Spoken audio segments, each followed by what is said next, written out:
In this video, we'll be discussing sentence completion questions. We're going to go over techniques on how to best solve both single blank questions and double blank questions. Let's get right into it. A single blank question might look something like this. The lecture quickly became blank, jumping from one idea to another without any clear connection. Here we see a sentence with one missing word and 4 or 5 options with words to fill the blank with. When dealing with a single blank question, there are 5 steps to follow. Step 1. Read the sentence and get a general idea of its meaning, even with the missing word. In this sentence, for example, we see a lecture jumping from one topic to another without any clear connection. Step 2. Use context clues in the sentence to get an idea of the meaning the missing word should convey. We see that the lecture jumped from one idea to another, and that these ideas didn't have a clear connection. If the ideas don't have a clear connection, this makes the lecture incoherent or confusing. This brings us to step 3, filling in our blank with a placeholder word. We'll fill our blank with the concept we just outlined and say the lecture quickly became incoherent, jumping from one idea to another without any clear connection. Now that we have our blank filled in with a placeholder word, we can move on to step 4. Examine our options. Look for an answer that conveys a similar meaning to the word we chose in step 3. In this case, incoherent.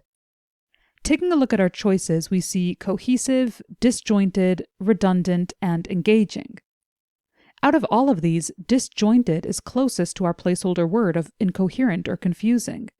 But if we want to be sure, or if it doesn't jump out to you as the correct answer, we can head on to step 5. Plug in each answer to see which one makes the best fit. We'll take each of our choices and plug them into our sentence one by one. For example, the lecture quickly became cohesive, jumping from one idea to another. This is a direct contradiction. As cohesive means united or working together, this doesn't work in our context and can be marked off.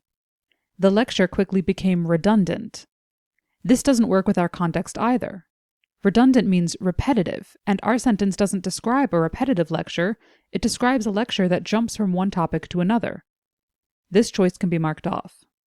The lecture quickly became engaging.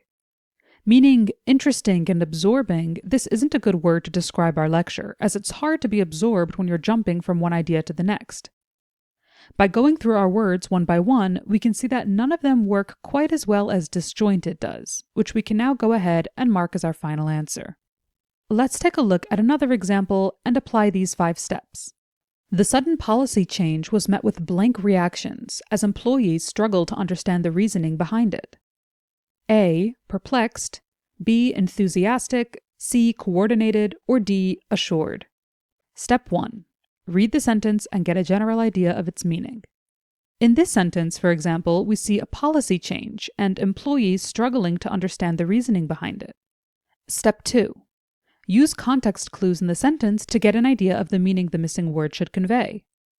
If the employees are struggling to understand the reasoning behind the policy change, their reactions could be described as puzzled or bewildered. This brings us now to step 3, where we'll use these words to fill in our blank. The sudden policy change was met with bewildered reactions, as employees struggle to understand the reasoning behind it. Now that we have our blank filled in with a placeholder word, we can move on to step 4, examining our options. Taking a look at our choices, we see perplexed, enthusiastic, coordinated, and assured. Out of these choices, perplexed, meaning bewildered or confused, matches almost exactly, but if we want to be sure, or if it doesn't jump out to you as the correct answer, we can move on to step 5, plugging in each answer and seeing which one makes the best fit. Going through our choices one by one, we'd start with, the sudden policy change was met with enthusiastic reactions, as employees struggled to understand the reasoning behind it. As enthusiastic implies a positive reaction, and employees struggling to understand the reasoning behind a policy change doesn't suggest a positive reaction, we can mark this choice off. The sudden policy change was met with coordinated reactions. Coordinated means organized to work together. There's no indication in the sentence that the employees coordinated their response. This choice can be marked off as there's not enough context clues to support it as the correct answer. The sudden policy change was met with assured reactions. Assured implies confidence. We see just the opposite in our sentence. The employees are struggling to understand the reasoning behind the new policy. This choice can be marked off as well. By going through our words one by one, we can see that none of them work quite as well as perplexed does, which we can now go ahead and mark as our final answer. But what if we have a sentence with two blanks? This brings us to double blank questions. Within double blank questions, we have two scenarios. Scenario A, where you have a good guess as to what one or both of the blanks might be, and Scenario B, where you can come up with more than one possible relationship between the missing words. Starting with Scenario A, let's take a look at an example. Blank the actor had a blank attitude. Many producers dropped him before even finishing their projects. A, considering amicable. B, although argumentative. C, because belligerent. Or D, before obtuse. The process for Scenario A is quite similar to the process of figuring out a single blank question. We'll read the sentence and get an idea of its meaning, use context clues to get an idea of what the missing words might be, try and fill in our blanks, and compare with our answer choices. Let's take it one step at a time. Step 1. Read the sentence and get an idea of its meaning.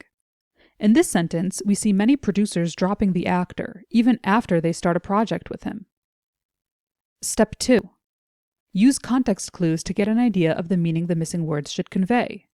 It's reasonable to assume that if a producer starts a project with a certain actor, it's in everybody's best interest to finish that project together.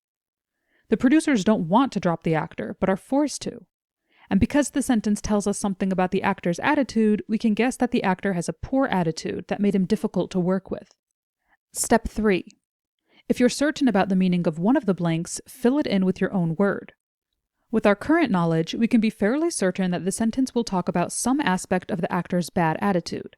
So for now, we might say, blank the actor had a bad attitude, many producers dropped him before even finishing their projects. Step 4.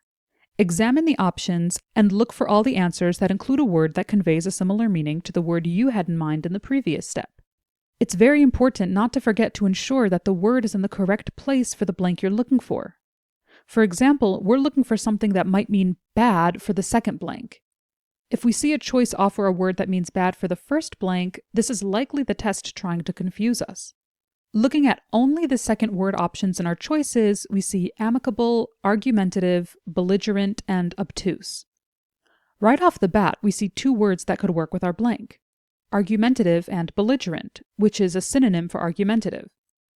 Amicable, meaning friendly, is the opposite of what we're looking for, and obtuse, meaning dull-witted or slow to understand, simply doesn't have to do with our context. This takes us to step 5. Eliminate the rest of the answers and look for a good option for the other blank within the remaining choices.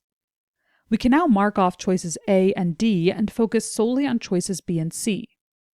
We now need to plug although and because into our first blank to see which works better.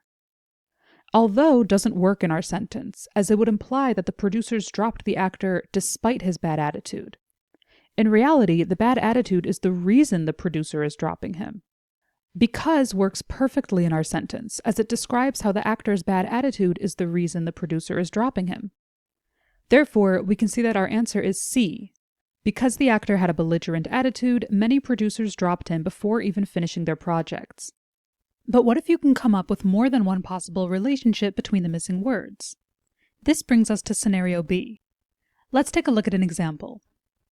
In this case, the steps to solving are a bit different, but start generally the same. Step 1. Read the sentence and get a sense of the meaning it's supposed to have. If the sentence is too long, as it may often be in the case of double blank questions, read each clause separately and try to understand what the possible relationships between the clauses are. Does the first clause strengthen the second one or weaken it? Perhaps the clauses work together in a cause and effect relationship. Or maybe they contradict each other? Do they provide a contrast? In our sentence, we could make more than one connection between the two clauses.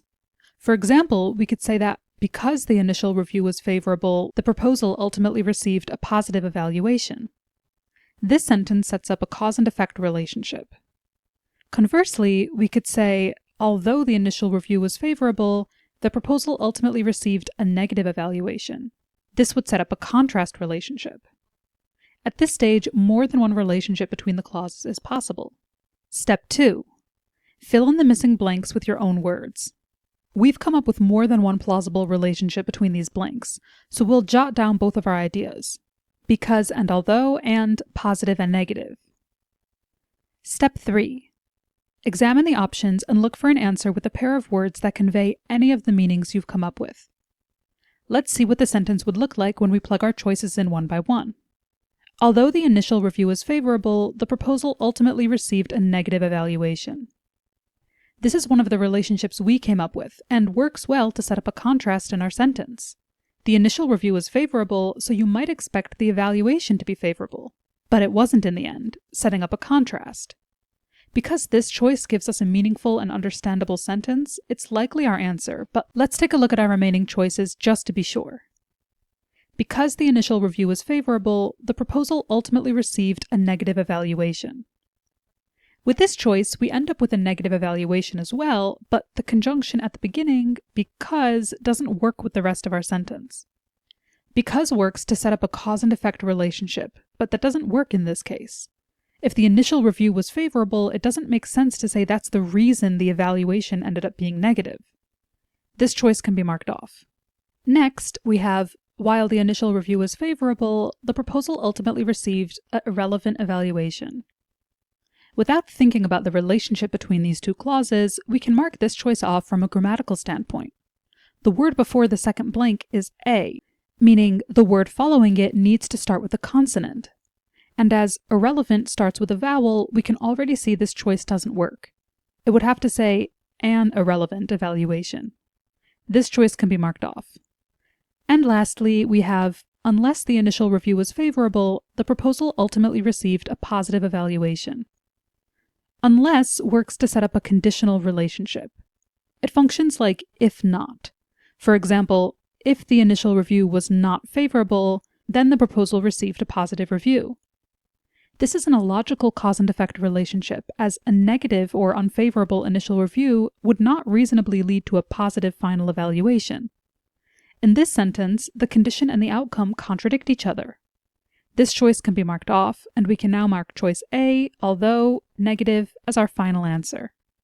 If there's a case where these steps aren't helpful, we'd suggest plugging each choice into the blanks and seeing which one makes the most sense. And with that, we've finished up our review of sentence completion questions. We've gone over single blank questions and double blank questions, outlining a clear list of steps to take with each to arrive at the correct answer. Make sure to watch the rest of the sentence completion videos, and as always, keep practicing.